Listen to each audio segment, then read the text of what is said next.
Well, guys, it finally happened.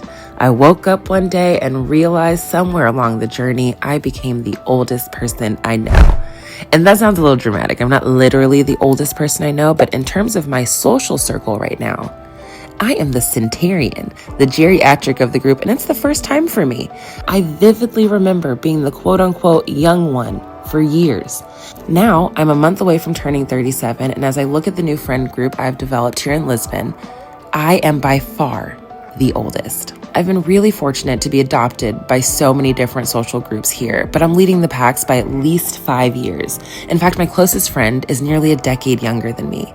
And really, I don't know how to process it because on one side, I feel like I'm reverse maturing or I'm not living the life that I should be. And I do think should is a dirty word, but it just feels like I don't have the people to aspire to, although I am inspired by my friends. I have always had older people in my life to look forward to, and maybe that's my role now, but I don't know that I'm ready for that. And then on the other hand, I am being challenged as a girl's girl. It's harder than I thought to hang out with girls almost a decade behind me. And I notice my age in ways that I didn't before, in ways that I honestly don't want to.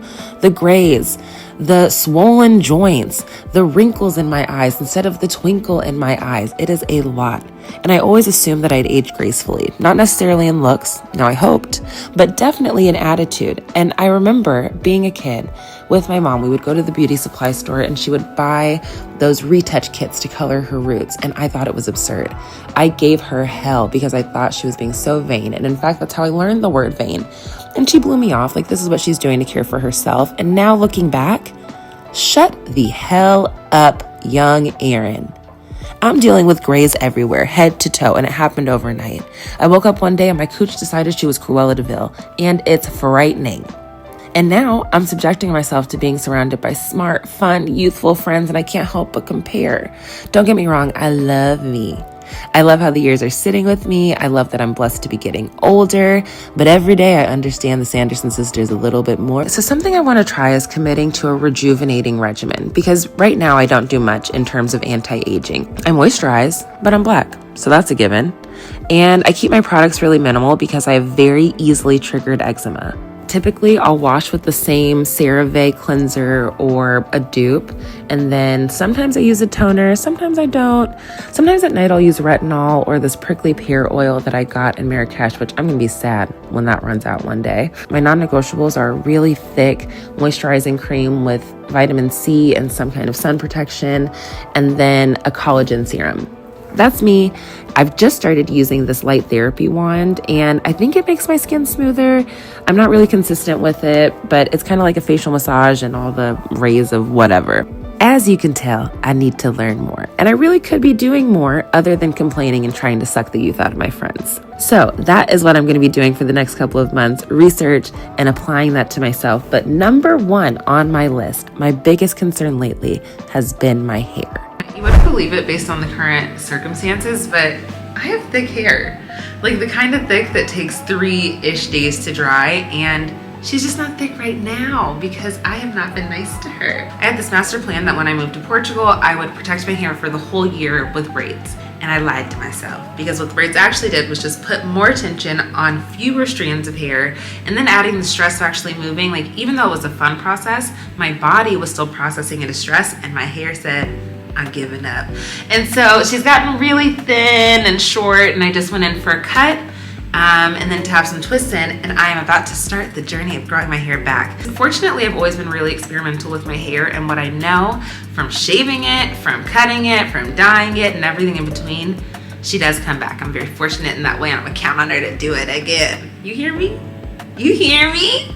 I believe in you. And so I'm going through a process this time of wearing a lot of different protective styles with low tension to my actual hair. So I got these mini twists done that I can put up, I can keep down, I can wear for my runs and workouts, which has been really a big focus and why I thought braids would be good, because I sweat so much in my hair that I thought it'd be an easy process, and it was easy, it just wasn't right.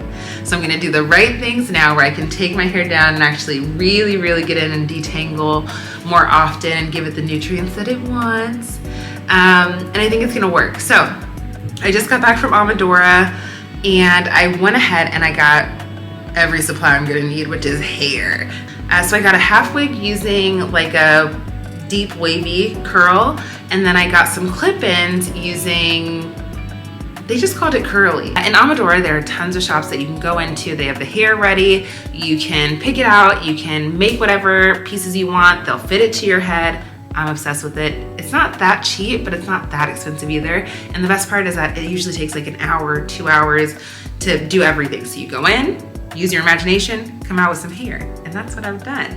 So I'm gonna be using those 2 different styles for the next couple of months. The hair should last for years if I take care of it, which is what I'm gonna do now. So I'm going to wash the wig right now because I wanna wear it out to a little bon voyage party this evening.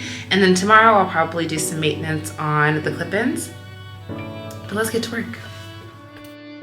As you'll see, the wash is 100% necessary because there's a lot of dirt that lands in this hair, but it's really simple. So I just used a really easy shampoo, and then I did a conditioning wash and rinsed that out.